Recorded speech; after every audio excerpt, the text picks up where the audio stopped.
अर्शदीप जी को भी मैं इस चर्चा में शामिल करना चाहूंगी। अर्शदीप जी, 2019 में 8 सीटें और अब मूड ऑफ द नेशन में 5 सीटें कांग्रेस को दिखाई जा रही हैं। ये जो लॉस ऑफ सीट्स है, ये कहीं मोदी जी ने जो कहा कि आप एक ही प्रोडक्ट को बार बार लॉन्च करते हैं, उसकी वजह से तो नहीं है? धन्यवाद सवाल के लिए। मैं एक सेकंड काइंडली मैं रिक्वेस्ट करूंगा, काइंडली 2 मिनट अनइंटरप्टेड दे दीजिएगा। जहां तक आपका सवाल है ओपिनियन पोल का और पोल्स का, हम अक्सर पोल में नहीं आते, सरकार में आते हैं। दूसरी बात, एबीपी का भी एक ओपिनियन पोल आया है जिसमें कांग्रेस पार्टी नंबर 1 पे है, सबसे ज्यादा सीटें जीत रही है। आम आदमी पार्टी दूसरे नंबर पे है, तीसरे और चौथे पे एसएडी और बीजेपी है। 0 + 0 = 0। तीसरी बात, अब साहब बात यह है, भारतीय जनता पार्टी और ब्रिटिश एक समान कांग्रेस बंद करने जा रही है। नफरत की दुकान ये होने वाला है, क्योंकि लोकतंत्र को भारतीय जनता पार्टी ने of the BJP, for the BJP, by the BJP बनाने की कोशिश की है। जो बजट आया हाल ही में, उसको of the rich, for the rich, by the rich बनाने की कोशिश की है। और इस वजह से पहले हिमाचल में मुक्त किया इनको, फिर कर्नाटका में मुक्त किया, फिर तेलंगाना में मुक्त किया, अब इसके बाद देश में मुक्त करने जा रहे हैं। अगली बात साहब ये है कि चंडीगढ़ में बैठे हैं तो चंडीगढ़ मेयर पोल की भी बात होनी चाहिए। सुप्रीम कोर्ट ने कहा है, हम नहीं कह रहे कि लोकतंत्र का कत्ल हुआ चंडीगढ़ मेयर पोल में।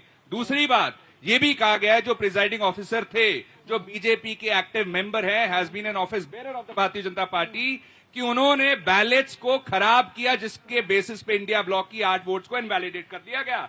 तीसरी बात, सुप्रीम कोर्ट ने कहा उसके खिलाफ कार्रवाई होनी चाहिए, अगली तारीख में कोर्ट में पेश होना।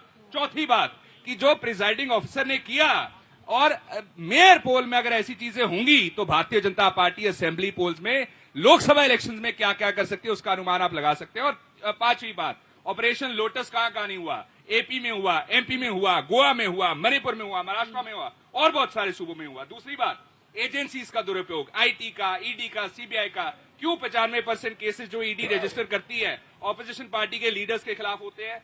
दूसरी बात, क्यों ऐसा है कि कन्विक्शन रेट नीचे जाता जा रहा है। तीसरी बात, जो चंडीगढ़ मेयर पोल में खुलेआम शरेआम लोकतंत्र का कत्ल हुआ, तो सुप्रीम कोर्ट को कहना पड़ा, कह दीजिएगा हम देख रहे हैं सब कुछ और लोकतंत्र का कत्ल नहीं होने देंगे। और अगली चीज साहब ये है कि जहां तक पंजाब की बात है, पंजाब में भारतीय जनता पार्टी की सरकार ने हमारा आरडीएफ का पैसा रोक लिया, हमारा एनएचएम का पैसा रोक लिया, हमारा एसएएस का पैसा रोक लिया, पंजाब की झांकी नहीं निकलने दी, पंजाब की कुर्बानियों को, शहादतों को भुलाने की, अंडरमाइन करने की कोशिश की है।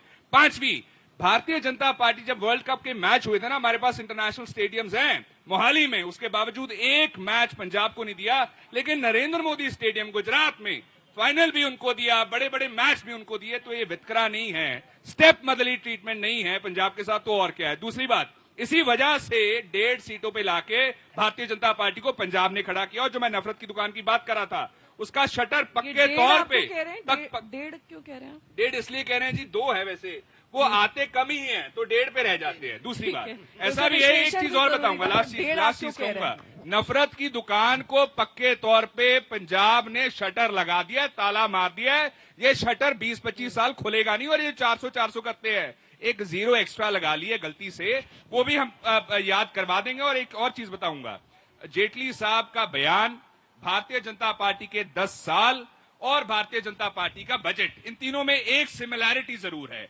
High on rhetoric, low on facts. और खाली था, सीटों का झोला भी 2024 में खाली होने जा रहा है। एक और चीज मैं ऐड करूंगा, जहां तक बात होती है नशे की, एनसीआरबी की रिपोर्ट आई है, पंजाब में सबसे ज्यादा मौतें हुई हैं नशे के कारण, पूरे देश में जब डेटा निकल के आता है। दूसरी चीज इन्होंने कहा,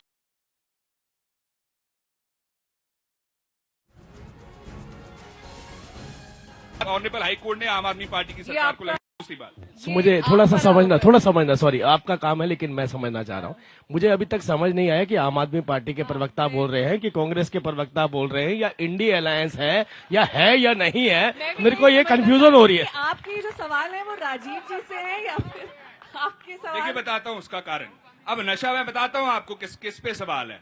ये सवाल है सरकार पे। अब अगर पंजाब में नशा है तो क्या उसके लिए सिर्फ एक एंटिटी रिस्पॉन्सिबल है? भारतीय जनता पार्टी की जब सेंटर सरकार होती है, होम मिनिस्ट्री के पास है। एक सेकंड प्लीज। देखिए लॉ एंड ऑर्डर में यही दिक्कत है, आपकी पार्टी की यही दिक्कत है। लॉ एंड ऑर्डर में एक चीज मुकम्मल कर लूं। सुनिए तो सर, आपकी पार्टी की यही दिक्कत है कि जब आप अलायंस बना रहे थे ना अलग अलग पार्टियों से, तो आपके मतभेद मनभेद सब मौजूद थे। मैं बताता इसके हूं। बावजूद आपकी मजबूरी थी वो अलायंस जी, बनाना, धन्यवाद। और मैं यही बताता वजह है कि अब आपको समझ ही नहीं आता कि हम पार्टी को कोसे बताता या हूं। फिर वहां की सरकार मैं को बताता कोसे हूं। या फिर उस अलायंस को कोसे जिसमें जी, आप अब मेरा हैं। 10 सेकंड जवाब ले लीजिए। आप बात कर रहे हैं मतभेद की, मैं बात कर रहा हूं नॉन डेमोक्रेटिक अलायंस की, जिसको एआईएडीएमके छोड़ करके चला गया, जिसको समता पार्टी छोड़ करके चली गई, पुराना एलआईएसएडी छोड़ करके चला गया, और एसएडी संयुक्त छोड़ने की तैयारी कर रहा है। और एसएडी तो दूसरी फिर बात, वापस आना चाहता है। एक सेकंड तो कह देना कि डबल इंजन की जो सरकार बनाएंगे तो सामने वाला इंजन हम बनेंगे, क्योंकि एसएडी कह रहा है 2.5 MLA हमारे पास, डबल इंजन का सामने वाला इंजन बड़ा इंजन हम बनेंगे। बीजेपी कह रही है नहीं, 1.5 MLA हमारे पास, तो डबल इंजन का सामने वाला इंजन हम बनेंगे। तो लड़ाई इनमें ये चल रही है। और दूसरी चीज मैं जेटी साहब से पूछना चाहूंगा, जो एसएडी संयुक्त है ढींसा साहब की पार्टी, उन्होंने एक कमेटी का गठन किया है। वो कमेटी क्या कह रही है, जो सुखबीर बाल साहब एससीडी के प्रेसिडेंट, उन्होंने कहा हम ढींसा साहब तक पहुंच करेंगे। मैं छोटा सा इंटरप्शन चाहता हूं। हाँ। अर्शदीप जी क्या की बातों का आप जवाब दीजिएगा कमेटी राजीव जी, बनाई है, लेकिन कुछ उनके- आंकड़ों पर चलते हैं, उनकी क्योंकि टिप्पणी क्या है पंजाब उस की काफी बात हो गई और मेरी सहयोगी भी यहाँ पर मौजूद है कंवलजीत, उनसे भी पूरा का पूरा ये चुनावी जो माहौल है उस पर राय मैं कंवलजीत की भी लूंगी। लेकिन इस बीच आपको हरियाणा लिए चलते हैं, क्योंकि हरियाणा बेहद दिलचस्प, जहां पर क्लीन स्वीप बीजेपी की रहती है, वहां पर वोट परसेंटेज के लिहाज से अगर देश का मिजाज परखा जाए तो 50.3% वोट बीजेपी के खाते में जाते हुए दिखाई दे रहे हैं। 2024 में 38.3% वोट कांग्रेस के खाते में, आईएनएलडी के खाते में 1.7% वोट और 9.7% वोट अन्य के खाते में दिखाई दे रहे हैं। यानी कि सीधे तौर पर बीजेपी वर्सेस कांग्रेस की लड़ाई यहां पर हरियाणा में दिखाई दे रही है। लेकिन अब माफ कीजिएगा राजीव जी, आप अर्शदीप जी की बातों का जवाब दीजिए। नहीं, मैं इनकी बातों का तब जवाब देता जब मुझे समझ में आता। देखिए, मैं आपको बताता हूं कि देश में एक कह रहा है सेकंड, मैं समझ आपके नहीं बीच आ में रहा नहीं बोला, क्या आपके बीच में नहीं बोला। देखिए, बहुत लंबा भाषण सुना मैंने। मैं केवल हाँ, मैं एक छोटी सी बात रखना चाहता हूँ। कई बार क्या होता है, आपने देखा होगा, पुलिस भी चंडीगढ़ में तो अच्छी लाइटिंग है, लेकिन पुलिस भी जब चोरों के पीछे भागती है तो चारों चोर किसी न किसी चौराहे पे जहां अंधेरी गली होती है वहां इकट्ठे होते हैं और वहां जाकर सबकी दोस्ती होती है, चाहे इलाके अलग अलग हो। इनकी भी अगर गठबंधन की बात आती है ना, सदन में बैठता है एक ही बात पे कि हमने जो चोरी करी है उसके खिलाफ कार्रवाई होनी चाहिए। आज देखिए, कश्मीर से कन्याकुमारी तक जो भी आप इंडिया बोल रहे हैं, मैं इंडी बोल रहा हूँ, जो भी इंडी अलायंस है, इंडी अलायंस का सबसे सुबह उठ करके रात तक एक ही नारा रहता है, ईडी हटाइए, सीबीआई हटाइए, पुलिस हटाइए, एजेंसी हटाइए, सुप्रीम कोर्ट हटाइए। यही सुप्रीम कोर्ट जिसको ये कटघरे में खड़े करते रहे और आज सुप्रीम कोर्ट का हवाला दे रहे हैं। ये एक बात बताइए, ये वो पार्टी के नेता हैं जिस पार्टी का शीर्ष नेतृत्व तो सुप्रीम कोर्ट में जाकर के माफी मांग करके आता है। तो इसी तरीके की मुहिम छेड़ते हैं, पहले सुप्रीम कोर्ट के ऊपर, पहले सरकार के ऊपर उंगली उठाते हैं, फिर सुप्रीम कोर्ट पर उंगली उठाते हैं। अरे सीबीआई आपने नहीं बख्शी, आर्मी आपने नहीं बख्शी, इलेक्शन कमीशन आपने नहीं बख्शा, ईडी आपने नहीं बख्शी, कोई तो एजेंसी बताइए जिसके खिलाफ आपने कोई इस तरीके की टिप्पणी ना की हो, बयानबाजी ना की हो। अब मुद्दे की बात यहां ये आती है, एक तरफ पारदर्शी ईमानदार सरकार जिसने लगभग $33.5 अरब इस देश के वो वाले बचाए जो इनके नेताओं को पालने के लिए गरीब व्यक्तियों को लिए दी जाते थे, इनके नेताओं को पालने के लिए बीच में खा लिए जाते थे। और ये भी हम नहीं कहते, ये भी पूर्व प्रधानमंत्री राजीव गांधी जी कह करके गए हैं और सबूत आपके सामने है।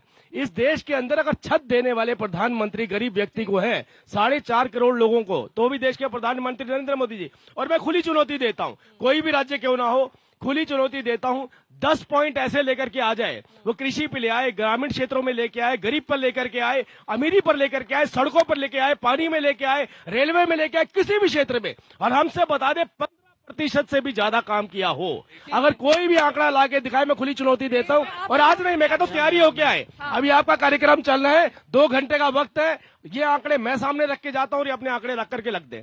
तो हमने करप्शन का पैसा बचा के देश में लगाया है।